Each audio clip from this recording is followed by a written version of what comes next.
ঐকমত্য কমিশনে আলোচনার মধ্যেই রাজপথে জামায়াত সহ 7টি ইসলামী দল। জুলাই সনদের আইনি ভিত্তি ও পিআর পদ্ধতিতে নির্বাচন সহ বিভিন্ন দাবি। রাজধানীতে সমাবেশ ও বিক্ষোভ মিছিল। কেউ পরিস্থিতি অস্থিতিশীল করতে চাইলে রাজনৈতিকভাবে ক্ষতিপূরণ দিতে হবে, মন্তব্য আমির খসরুর। ভোটারের আস্থা নিশ্চিতে নেতাকর্মীদের কাজ করার নির্দেশনা তারেক রহমানের।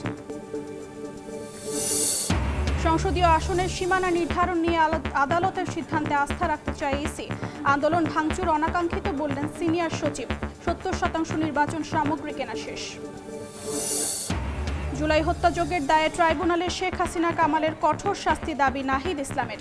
গুম খুনে জড়িত বাহিনীর অনেকে গ্রেফতার না হওয়ায় ক্ষোভ। এবং নরসিংদীতে আধিপত্য বিস্তার নিয়ে বিএনপির দুপক্ষের সংঘর্ষ, একজন নিহত, গুলিবিদ্ধ 5। হাসপাতালে সংবাদ সংগ্রহের সময় দুর্বৃত্তদের হামলায় সাংবাদিক আহত।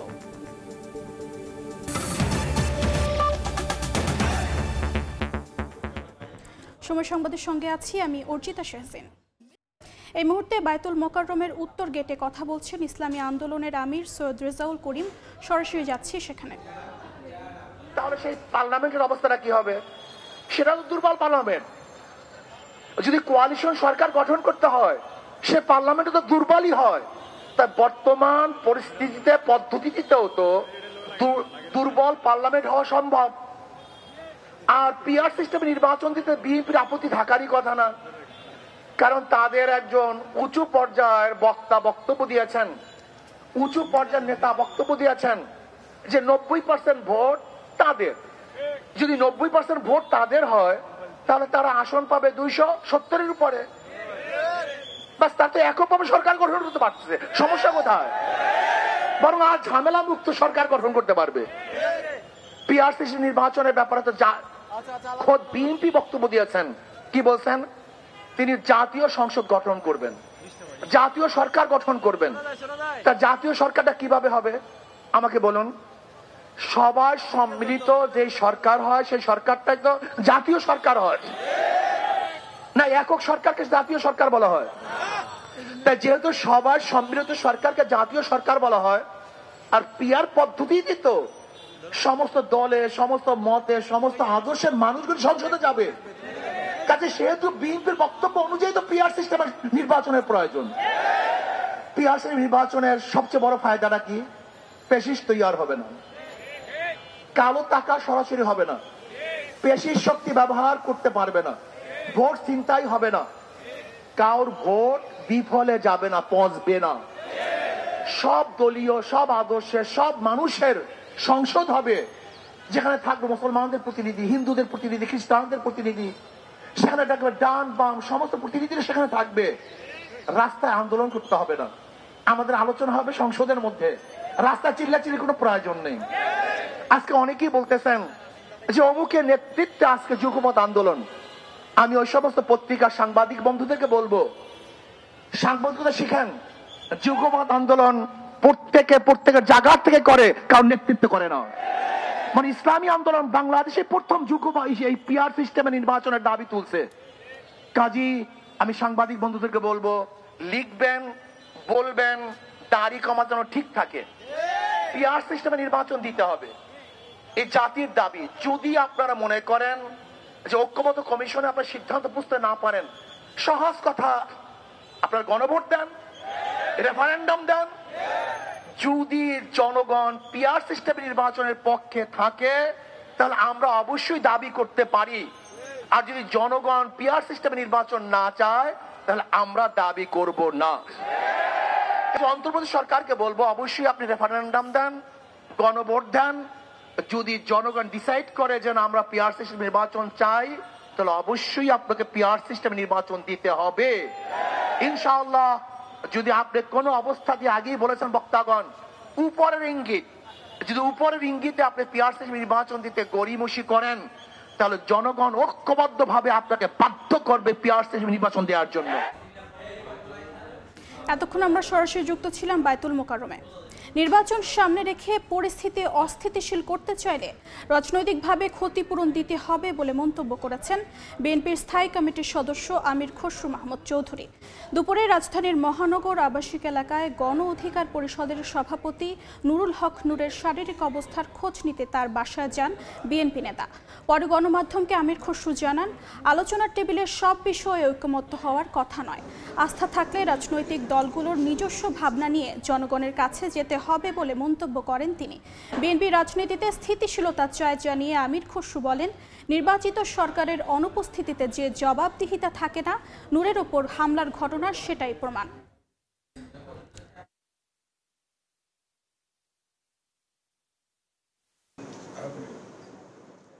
নির্বাচনের সাথে কোন পার্টির কি দাবি দেওয়া এটা কোনো সম্পর্ক নাই। তাদের দাবি দেওয়া থাকতেই পারে, সেই দাবি দেওয়া নিয়ে তারা জনগণের কাছে যেতে হবে, জনগণের ম্যান্ডেট নিয়ে সংসদে আসবে, পাশ করতে পারবে, কোনো অসুবিধা নাই। কিন্তু নির্বাচনী প্রক্রিয়ার সাথে এগুলো কোনো সম্পর্ক নেই। অস্থিতিশীল কেউ যদি অস্থিতিশীল করতে চায় তাদেরকে রাজনৈতিকভাবে এটার জন্য ক্ষতিপূরণ দিতে হবে। ফেব্রুয়ারিতে জাতীয় নির্বাচনকে সামনে রেখে দেশের প্রতিটি ভোটারের আস্থা নিশ্চিত করাই অন্যতম দায়িত্ব বলে জানিয়েছেন বিএনপির ভারপ্রাপ্ত চেয়ারম্যান তারেক রহমান। এক ফেসবুক পোস্টে তিনি একথা বলেন। তরুণ প্রজন্মের আশা আকাঙ্ক্ষার প্রতিফলন ঘটাতে তৃণমূলে ছুটে যাচ্ছে বিএনপি। গ্রাম থেকে কেন্দ্র পর্যন্ত দলের সাংগঠনিক কাঠামোকে আরও মজবুত করছে। সমন্বিত প্রয়াসের মাধ্যমে স্বচ্ছতা ও জবাবদিহিতার কথাও জানান তারেক রহমান। বলেন, ইতোমধ্যে নানা অভিযোগের প্রেক্ষিতে ৭,০০০-এর বেশি দলীয় সদস্যকে পদচ্যুত, বহিষ্কার সহ সাংগঠনিক ব্যবস্থা নেওয়া হয়েছে।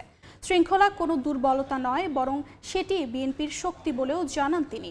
জন আকাঙ্ক্ষার গণতান্ত্রিক দেশ করতে নেতাকর্মীদের ঐক্যবদ্ধ ও শৃঙ্খলাবদ্ধ থাকার আহ্বান জানান তারেক রহমান। সীমানা নির্ধারণ নিয়ে সড়ক অবরোধ, ভাঙচুর চালানো অনাকাঙ্ক্ষিত বলে মন্তব্য করেছেন নির্বাচন কমিশনের সিনিয়র সচিব আক্তার আহমেদ। বলেন, এ নিয়ে 14টি রিট হয়েছে। আদালতের সিদ্ধান্ত অনুযায়ী কাজ করবে কমিশন।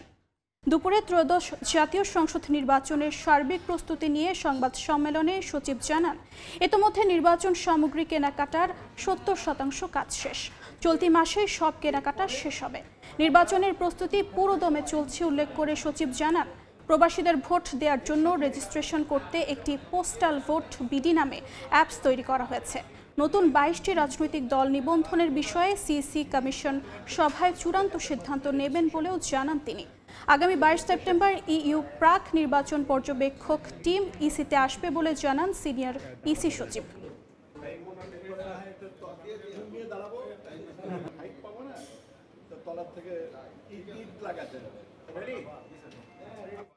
দশটা অঞ্চলে 64টা জেলায় 300 আসনের মোট ভোটার সংখ্যা হচ্ছে 12,61,61,201। আর আমরা এবারের হিসাব অনুযায়ী গড়ে 3,000 ভোটারের জন্যে এবং আমরা আপনাদের এক একটা ভোট কেন্দ্র হিসাবে আমরা কেন্দ্রের সংখ্যা নির্ধারণ করা হয়েছে 42,618। জুলাই আগস্টের হত্যাযজ্ঞের দায়ে শেখ হাসিনা, আসাদুজ্জামান খান কামাল সহ জড়িতদের কঠোর শাস্তি চাইলেন গণ অভ্যুত্থানের অন্যতম সমন্বয়ক নাহিদ ইসলাম। ট্রাইব্যুনালে দেয়া জবানবন্দিতে কথা বলেন এনসিপির শীর্ষ নেতা। 1 বছরেও গুম খুনের সঙ্গে জড়িতরা গ্রেফতার না হওয়ায় ক্ষোভ প্রকাশ করেন তিনি। চিফ প্রসিকিউটর বলেছেন, জুলাই আন্দোলনে সম্মুখ সারির যোদ্ধা নাহিদের সাক্ষ্য আসামিদের অপরাধ প্রমাণে গুরুত্বপূর্ণ ভূমিকা রাখবে। আব্দুল আল মামুনের বিরুদ্ধে বৃহস্পতিবার দ্বিতীয় দিনে প্রায় 1 ঘন্টা 45 মিনিট জবানবন্দি দেন গণ অভ্যুত্থানের অন্যতম সমন্বয়ক নাহিদ ইসলাম। জবানবন্দিতে তাকে গুম করে নির্যাতন, আন্দোলন প্রত্যাহারে অব্যাহত চাপ, জুলাই আন্দোলন চলাকালে নাশকতার দায়, বিএনপি জামায়াতের ওপর চাপানোর নানা ঘটনার বর্ণনা দেন তিনি। নাহিদ ইসলাম ট্রাইব্যুনালে বলেন, 5 আগস্ট সরকার পতন হলেও 4 আগস্টেই অন্তর্বর্তীকালীন জাতীয় সরকার গঠনের জন্য ডক্টর মোহাম্মদ ইউনূসকে প্রস্তাব দেওয়া হয়। আমরা যেহেতু 3রা আগস্ট এই সরকার পতনের সিদ্ধান্ত নিয়েছি এক দফা, ফলে এই সরকারকে আমরা আর মেনে নিচ্ছি না। আমাদের একটি নতুন সরকারের জন্য তখন থেকে পরিকল্পনা হচ্ছিল। সেই প্রেক্ষাপটেই আমরা ডক্টর মোহাম্মদ ইউনূসকে প্রাথমিকভাবে আমরা ভেবে নিয়েছিলাম যদি এই সরকারকে আমরা উৎখাত করতে পারি তাহলে নতুন সরকারের প্রধান হিসেবে হয়তো আপনাকে দায়িত্ব নিতে হতে পারে। আমরা সেই প্রস্তাব আপনাকে দিয়ে রাখছি। জুলাই হত্যাযজ্ঞের দায়ে শেখ হাসিনা, আসাদুজ্জামান খান কামাল ও পুলিশের ঊর্ধ্বতন কর্মকর্তা এবং মাঠ পর্যায়ে জড়িতদের কঠোর শাস্তি চেয়েছেন নাহিদ। 1 বছরেও গুম খুনের সঙ্গে জড়িতরা গ্রেফতার না হওয়ায় ক্ষোভ প্রকাশ করেন তিনি। শেখ হাসিনা স্বরাষ্ট্রমন্ত্রী, তৎকালীন স্বরাষ্ট্রমন্ত্রী, পুলিশ এবং যে সকল আইন শৃঙ্খলা বাহিনী জড়িত ছিল তাদের প্রধানদেরকে আমি দায়ী করেছি এবং যারা হত্যাকাণ্ডে সরাসরি অংশগ্রহণ করেছে তাদেরকে দায়ী করেছি।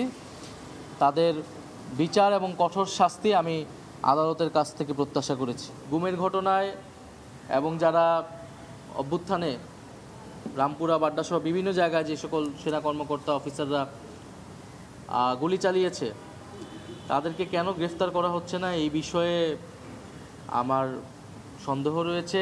পরে চিফ প্রসিকিউটর বলেন, শীর্ষ সমন্বয়ক নাহিদ কিভাবে আন্দোলন দেখেছেন তারই বর্ণনা দিয়েছেন। এটি মামলা প্রমাণে ভূমিকা রাখবে। গোয়েন্দা সংস্থা এবং সরকারের চাপে তাদের ইচ্ছামতো স্টেটমেন্ট না দেওয়ার কারণে নাহিদ ইসলামকে অপহরণ করে আয়নাঘরে বন্দি রেখে তার উপরে যে নির্মম নির্যাতন চালানো হয় সেটার বর্ণনা তিনি দিয়েছেন। তো একজন প্রত্যক্ষদর্শী, একজন মূল সমন্বয়ক, একজন ভুক্তভোগী ভিকটিম হিসাবে তিনি যা কিছু বলেছেন সেটা এই মামলার প্রেক্ষাপট প্রতিষ্ঠার জন্য অবশ্যই অসম্ভব রকমের গুরুত্বপূর্ণ ভূমিকা পালন করবে। এদিন আন্তর্জাতিক অপরাধ ট্রাইব্যুনাল 2-এ আশুলিয়ায় 6 মরদেহ পোড়ানো এবং একজনকে হত্যা মামলায় 3য় দিনের সাক্ষ্য গ্রহণ হয়। আফজাল হোসেন, সময় সংবাদ, ঢাকা। আধিপত্য বিস্তার নিয়ে বিএনপির দুপক্ষের সংঘর্ষে একজন নিহত হয়েছেন, গুলিবিদ্ধ হয়েছেন অন্তত 5 জন। এদিকে ঘটনার সংবাদ সংগ্রহের সময় সদর হাসপাতালে সাংবাদিকদের ওপর হামলা চালায় দুর্বৃত্তরা। এতে আহত হয়েছেন এক সাংবাদিক। দলীয় দ্বন্দ্ব থেকে সংঘর্ষে প্রাণ গেল একজনের, আহত হয়েছেন অন্তত 4 জন। নদী থেকে বালু উত্তোলন, দখল ও আধিপত্য বিস্তারকে কেন্দ্র করে বিরোধে জড়ায় নরসিংদীর আলোকবালী ইউনিয়ন বিএনপির আহ্বায়ক শাহ আলম চৌধুরী ও একই কমিটির বহিষ্কৃত সদস্য সচিব আব্দুল কায়ুম মিয়া গ্রুপ। বৃহস্পতিবার ভোরে উভয় পক্ষের মধ্যে সংঘর্ষ হয়। গুলিবিদ্ধ হয়ে সদর হাসপাতালে নেয়ার পথে মারা যান কায়ুম গ্রুপের ইদন মিয়া, আর গুলিবিদ্ধ 2 জনকে নেওয়া হয়েছে ঢাকা মেডিকেল কলেজ হাসপাতালে। ইদন মিয়া বয়স 50 বছর, উনিকে আমরা ব্রড ডেড হিসেবে পেয়েছি। ওনার বুকের বাম পাশে গানশট ইনজুরি হচ্ছে, 3টা পেনিট্রেটিং ইনজুরি আছে। স্থানীয়দের দাবি বিএনপির উভয় গ্রুপের সঙ্গে আওয়ামী লীগের নেতাকর্মীরা হামলায় জড়িত ছিলেন। এদিকে অভিযোগ পেলে ব্যবস্থা নেওয়ার আশ্বাস পুলিশের। টাকা পয়সা দিয়ে বিএনপির হাত 2 নেতা, এক নেতা সমীর, একটা শাহ আলম চৌধুরী, আওয়ামী লীগের সভাপতি আসাদ এবং দীপু চেয়ারম্যান, এরা মিল্লা রাত্রে ভোর 4টায় অতর্কিতভাবে হামলা করে আমার লোক মেরা লাইছে। অসংখ্য পরিমাণ লোক নিয়ে তারা হামলা করছে। আওয়ামী স্বৈরাচারের দোসররা আমার বাবারে মাইরা লাগছে। এর সঠিক তদন্ত করে সঠিক বিচার চাই আমরা আলোকবালীবাসী। সকালে আধিপত্য বিস্তার নিয়ে সংঘর্ষ, একজন মারা গেছে, 3-4 জন আহত আছে। অভিযোগ প্রাপ্তির সাপেক্ষে পরবর্তীতে আইনগত ব্যবস্থা নেব। আমরা গণমাধ্যম কর্মী, আমরা আসলে যা ঘটে সেটাই আমরা, সত্যটাই আমরা তুলে ধরি। তো তারপরও কেন আমাদের উপরে হামলা? তাহলে সত্য তোলা কি অপরাধ? ঘটনার পর ওই এলাকায় থমথমে অবস্থা বিরাজ করছে। অপ্রীতিকর পরিস্থিতি এড়াতে মোতায়েন করা হয়েছে অতিরিক্ত পুলিশ সদস্য। সময় সংবাদ, নরসিংদী। রাজধানীর বিনোদনের অন্যতম কেন্দ্র হাতিরঝিল ও 300 ফিট সড়ক। দিনে ভিড়, আলো, নিরাপত্তার সবই ঠিকঠাক, কিন্তু রাত নেমে আসতেই বদলে যায় দৃশ্যপট।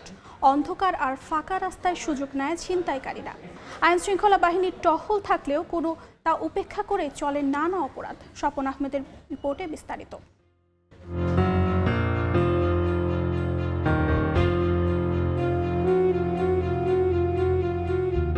ব্যস্ত রাজধানীতে কিছুটা স্বস্তির ছোঁয়া নিতে অনেকেই ছুটে যান হাতিরঝিলে। কিছুদিন ধরে সেই স্বস্তিতে গুড়ে বালি। সন্ধ্যার পর থেকে মধ্যরাত পর্যন্ত হাতিরঝিলের কয়েকটি স্পটে ঘটছে ছিনতাইয়ের ঘটনা। বিশেষ করে ফ্লাইওভারের নিচের পথ, পানির ধারে নির্জন রাস্তা আর যেখানে স্ট্রিট লাইট নেই সেসব জায়গায় অপরাধীরা বেশি সক্রিয়। সন্ধ্যার পর এখানে যারা আসেন কিংবা এই সড়কটি যারা ব্যবহার করেন প্রায়ই নিরাপত্তাহীনতা বোধ করেন তারা। সম্প্রতি কিছু ছিনতাইয়ের ঘটনা এই শঙ্কাকে আরও বাড়িয়েছে। যা সাধারণ মানুষের নিত্যদিনের ভয়ের ব্যাপার হয়ে দাঁড়িয়েছে। আমরা কথা বলেছি ভুক্তভোগী সাধারণ মানুষ এবং পুলিশের সঙ্গেও। কাজ শেষ করে সন্ধ্যায় অফিসে ফিরছিলেন অনলাইন ডেলিভারি কাজ করা সায়েম। হাতিরঝিলের রামপুরা সেতুর কাছে তাকে ঘিরে ধরে ৩-৪ জন। বর্ণনা দিচ্ছিলেন সেদিনে তার সঙ্গে ঘটা ভয়ঙ্কর পরিস্থিতির। 5 জন আমাকে ধরছে, একজন ডাক দিয়ে বলতেছে তোমাকে বড় ভাই ডাকে, তো ঘিরা বলতেছে তুমি কই থাকো। তারা একটা গ্রুপিং এর মাধ্যমে থাকে, তারা 3-4 জন সামনে থাকে আর একজন হচ্ছে একটু দূরে থাকে।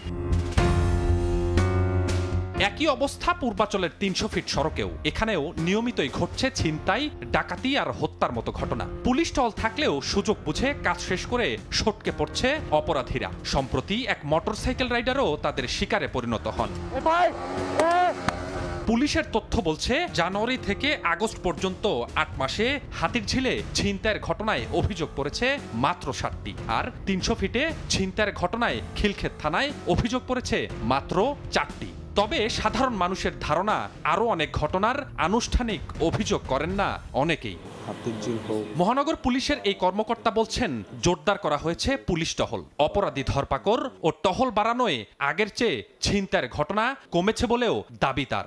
পুরো রাজধানী জুড়ে ছিনতাই এবং যে কোনো ধরনের অপরাধ প্রতিরোধের জন্য আমাদের যে নিয়মিত টহল কার্যক্রম সেটা চলমান রয়েছে।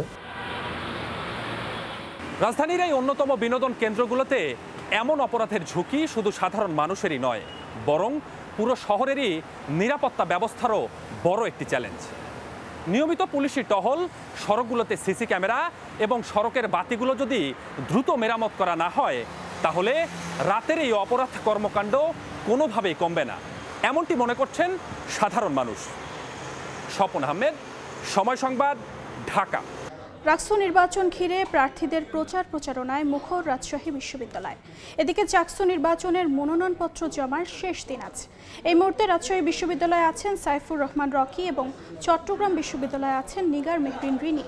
সরাসরি প্রথমে যাচ্ছি রকির কাছে। রাজশাহী বিশ্ববিদ্যালয় কেন্দ্রীয় ছাত্র সংসদ, রাকসু, সিনেট এবং হল সংসদ এই নির্বাচনকে ঘিরে রাজশাহী বিশ্ববিদ্যালয়ে এক ধরনের উৎসবের আমেজ বিরাজ করছে। শিক্ষার্থীদের মধ্যে কিন্তু অনেক উৎফুল্লতা কাজ করছে। তারা দীর্ঘ 35 বছর পর রাকসু নির্বাচনে তারা ভোট দিবে, এই জন্য তারা কিন্তু ব্যাপক উৎফুল্ল। তারা চান যে সুষ্ঠু একটি শান্তিপূর্ণ একটি পরিবেশে যেন ভোট দিতে পারেন, সেই ব্যবস্থা যেন বিশ্ববিদ্যালয় কর্তৃপক্ষ করে। আমরা সকাল থেকে যেমনটি দেখেছি যে সকাল থেকে বিভিন্ন প্রার্থীরা তারা কিন্তু প্রচারণায় ব্যস্ত সময় পার করছেন। আমরা এখানেও দেখছি বেশ কিছু প্রার্থী তাদের নানাভাবে প্রচারণা চালিয়ে যাচ্ছেন। কিছুক্ষণ আগে আমরা যেমনটি দেখিয়েছিলাম যে অনেকে গান গেয়েও তারা প্রচারণা চালাচ্ছেন। নানা কৌশলে আসলে প্রার্থীরা ভোটারদের মনোযোগ আকর্ষণের চেষ্টা করছেন, দিচ্ছেন নানা প্রতিশ্রুতি এবং এখানে জয়ী হতে পারলে এই প্রতিশ্রুতিগুলো তারা আসলে পালন করবেন এবং খুব শীঘ্রই সেগুলো বাস্তবায়ন করবেন, এই ধরনের কথাই কিন্তু বলা হচ্ছে। তা আমরা এখানে দেখছি রাকসুতে বিতর্ক সাহিত্য সম্পাদক পদে আশরাফুল ইসলাম সন্ধি নামের একজন প্রার্থী রয়েছেন, তিনি এখানে প্রচারণা চালাচ্ছেন। এখানে একজন স্বতন্ত্র ভিপি প্রার্থী রয়েছেন, তিনি আসলে প্রচারণা চালাচ্ছেন। দিনভর কিন্তু রাজশাহী বিশ্ববিদ্যালয়ে প্রচারণায় কিন্তু ব্যস্ত সময় পার করছেন প্রার্থীরা। এবং আমরা কিন্তু এই চিত্র রাজশাহী বিশ্ববিদ্যালয়ের বিভিন্ন একাডেমিক ভবনের সামনে দেখতে পাচ্ছি এবং সব মিলিয়ে কিন্তু জমজমাট একটি পরিস্থিতি এই রাকসুকে ঘিরে কিন্তু বিরাজ করছে। সব মিলিয়ে যদি বলা চলে, আপনারা জানেন যে এবার কিন্তু রাকসুতে 247 জন মোট প্রার্থী রয়েছে এবং সিনেটে 98 জন প্রার্থী রয়েছে এবং হল সংসদে 597 জন প্রার্থী এখানে নির্বাচনে প্রার্থিতা করছেন। সব মিলে এখানে ভিপি পদে 18 জন এবং এখানে সাধারণ সম্পাদক অর্থাৎ জিএস পদে এখানে 13 জন এবং এজিএস সহ সাধারণ সম্পাদক পদে কিন্তু এখানে 16 জন প্রার্থী প্রতিদ্বন্দ্বিতা করছেন। সব মিলে জমজমাট একটি এই পরিস্থিতি যেন শেষ পর্যন্ত থাকে, উৎসবমুখর পরিবেশ যেন শেষ পর্যন্ত থাকে, সৌহার্দ্যপূর্ণ একটি পরিবেশ যেন থাকে। ছাত্রদল, ছাত্র শিবির সহ যে 12টি প্যানেল আছে সবাই কিন্তু সেই জিনিসটি আসলে খেয়াল রেখে তাদের প্রচারণা এখন পর্যন্ত চালাচ্ছেন। তো এই ছিল আমার কাছে রাজশাহী বিশ্ববিদ্যালয় থেকে প্রচারণার সর্বশেষ। এখন আমরা চলে যাচ্ছি চট্টগ্রাম বিশ্ববিদ্যালয়ের সহকর্মী রিনির কাছে। চাকসু নির্বাচনের জন্য পূর্ণাঙ্গ প্যানেল ঘোষণা করেছে চট্টগ্রাম বিশ্ববিদ্যালয়ের শাখা ছাত্রদল ও শাখা ছাত্র শিবির। দুপুর 2টার দিকে 26 সদস্যের পূর্ণাঙ্গ প্যানেল ঘোষণা করেছে বিশ্ববিদ্যালয়টির শাখা ছাত্রদল। সেখানে তারা যেই ভিপি পদে, সেই ভিপি পদে লড়ার জন্য সাজ্জাদ হোসেন হৃদয়কে মনোনীত করেছে এবং জিএস পদে লড়ার জন্য সাফায়েত হোসেনকে এবং এজিএস পদে লড়ার জন্য তারা আইয়ুবুর রহমান তৌফিককে মনোনীত করেছে। এরপর বিকেল 3টা বাজে বিশ্ববিদ্যালয়ের যে জারুলতলা, সেখানে 26 সদস্যের পূর্ণাঙ্গ প্যানেল ঘোষণা করে বিশ্ববিদ্যালয়ের শাখা ছাত্র শিবির। তাদের প্যানেলের যে নাম তারা দিয়েছে সেটি হচ্ছে সম্প্রীতির শিক্ষার্থীর জোট। এই প্যানেলে ভিপি পদে লড়াই করবেন চট্টগ্রাম মহানগরের দক্ষিণের সভাপতি ইব্রাহিম রনি। জিএস পদে লড়বেন এই বিশ্ববিদ্যালয় শাখা ছাত্র শিবিরের যে সাহিত্য সম্পাদক হাবিব বিন সাইদ বিন হাবিব এবং এজিএস পদে হচ্ছে লড়বেন সাজ্জাদ হোসেন মুন্না। তো এই 26 পদের যে পূর্ণাঙ্গ প্যানেল ঘোষণার পর আসলে এখানে আমরা দেখতে পাচ্ছি যে শিক্ষার্থীদের ভিড় জমে গিয়েছে এবং ওইদিকে চাকসুর যে নির্বাচন কমিশন, সেখানে শিক্ষার্থীদের মনোনয়নপত্র জমাদান চলছে। সকাল থেকেই তারা মনোনয়নপত্র দিচ্ছেন এবং আজকেই হচ্ছে মনোনয়নপত্র জমাদানের শেষ সময়। আজকে বিকেল 5টা পর্যন্ত এই সময়সীমা নির্ধারণ করা হয়েছে। তবে সকাল থেকে আমরা মনোনয়নপত্র জমাদানের জন্য তেমন শিক্ষার্থী দেখতে পাইনি। এখন দুপুরের পরে ধীরে ধীরে শিক্ষার্থী বাড়ছে, যার ফলে মনে হচ্ছে না যে 5টার মধ্যে এই মনোনয়নপত্র জমাদান কার্যক্রম সম্পন্ন হবে। এর আগে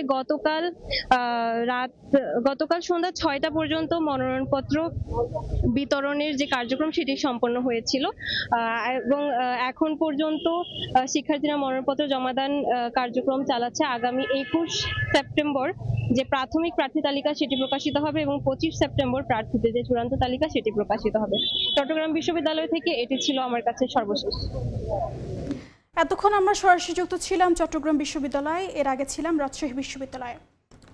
করে অর্থ আত্মসাতের অভিযোগে ই-ভ্যালির প্রধান নির্বাহী কর্মকর্তা মোহাম্মদ রাসেল ও প্রতিষ্ঠানটির চেয়ারম্যান শামীমা নাসরিনের 3 বছর করে কারাদণ্ড দিয়েছেন আদালত।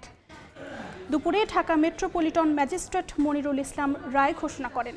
কারাদণ্ডের পাশাপাশি তাদের 10,000 টাকা করে জরিমানা এবং অনাদায়ে 3 মাসের বিনাশ্রম কারাদণ্ড দেয়া হয়। 2021 সালে 11টি মোটরসাইকেলের জন্য ই-ভ্যালিকে 23 লাখ টাকা দেন মামলার বাদী। নির্দিষ্ট সময়ের মধ্যে পণ্য না পেয়ে টাকা ফেরত চাইলে অস্বীকৃতি জানান শামীমা নাসরিন। প্রতারণার মামলায় জামিনের পর থেকে পলাতক রাসেল শামীমা দম্পতি। এদিকে দুর্নীতির মামলায় স্বাস্থ্য খাতের আলোচিত ঠিকাদার মোতাজ্জেলুল ইসলাম মিঠুকে 5 দিনের রিমান্ডের আদেশ দিয়েছেন ঢাকা মহানগর দায়রা জজ আদালত। দেখছেন সময় সংবাদ, সঙ্গেই থাকুন। অবৈধভাবে লিবিয়া গিয়ে আটক, নির্যাতন ও অপহরণের শিকার 176 বাংলাদেশি দেশে ফিরেছেন। পররাষ্ট্র মন্ত্রণালয়, লিবিয়ায় বাংলাদেশ দূতাবাস ও আন্তর্জাতিক অভিবাসন সংস্থা IOM এর সহযোগিতায় তাদের দেশে ফিরিয়ে আনা হয়। তাদের বেশিরভাগই অবৈধ পথে ইউরোপ গমনের উদ্দেশ্যে মানব পাচারকারীদের প্ররোচনা ও সহযোগিতায় লিবিয়ায় অনুপ্রবেশ করেন বলে জানা গেছে।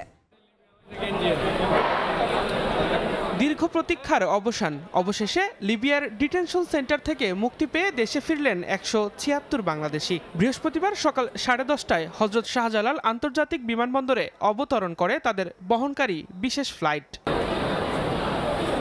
ভয়, অনিশ্চয়তা আর অন্ধকার দিনগুলো পেছনে ফেলে দীর্ঘদিন পর স্বজনদের কাছে পেয়ে আবেগ আপ্লুত হয়ে পড়েন লিবিয়া ফেরত প্রবাসী ও স্বজনেরা।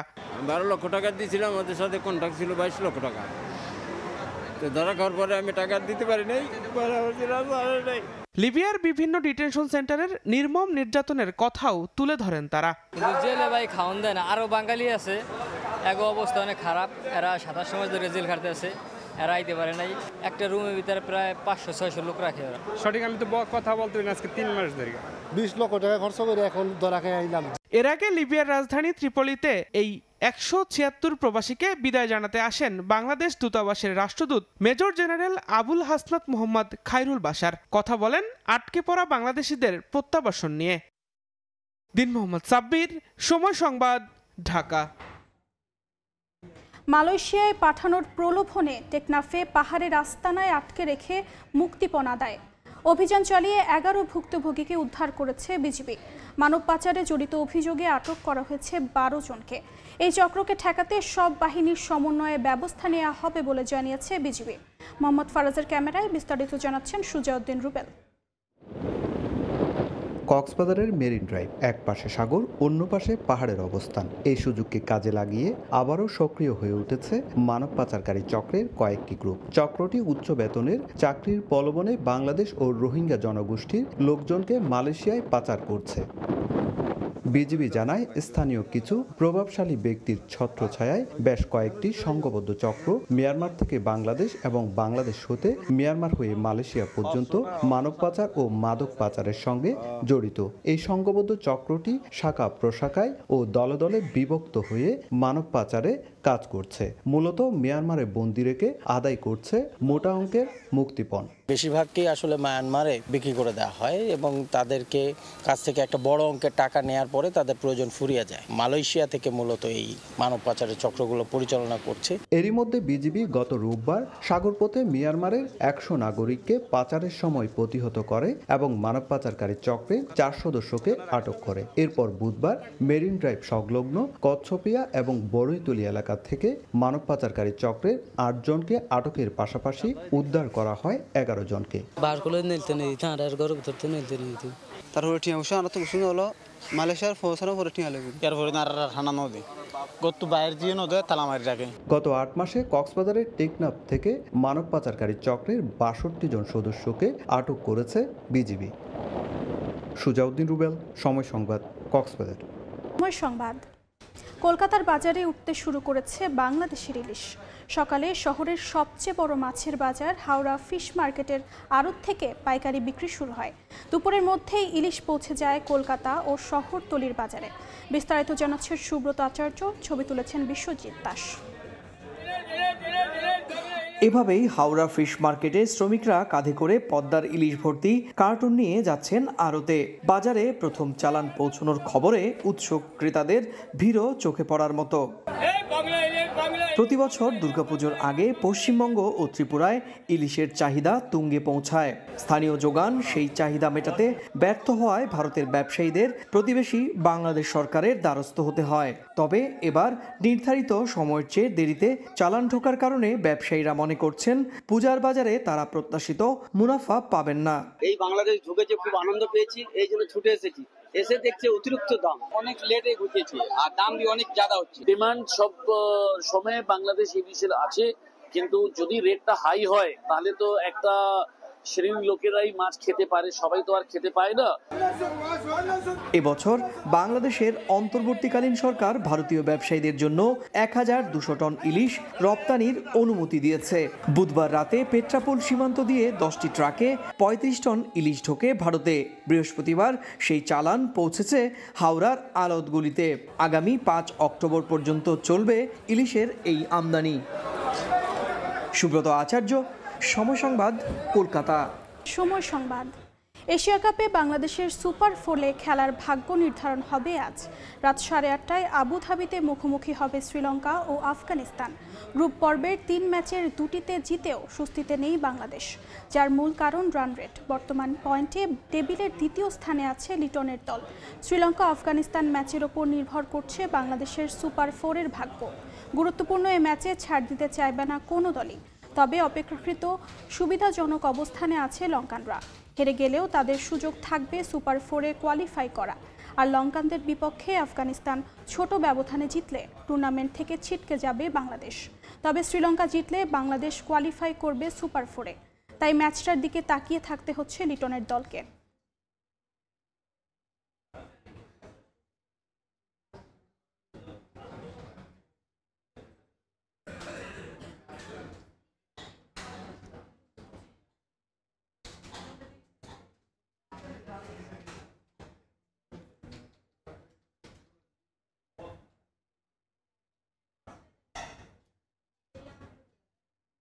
এ পর্যায়ে শীর্ষ সংবাদগুলো জানিয়ে দিচ্ছি আরেকবার।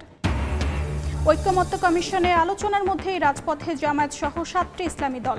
জুলাই সনদের আইনি ভিত্তি ও পিআর পদ্ধতিতে নির্বাচন সহ বিভিন্ন দাবি।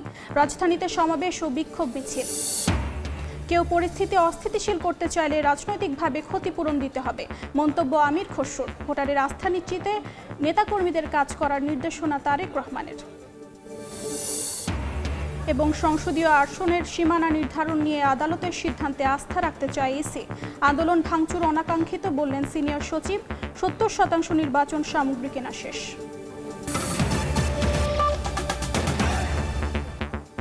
এই ছিল সময় সংবাদে। আন্তর্জাতিক সময় নিয়ে ফিরছি কিছুক্ষণ পর। সঙ্গে থাকুন সময়ের।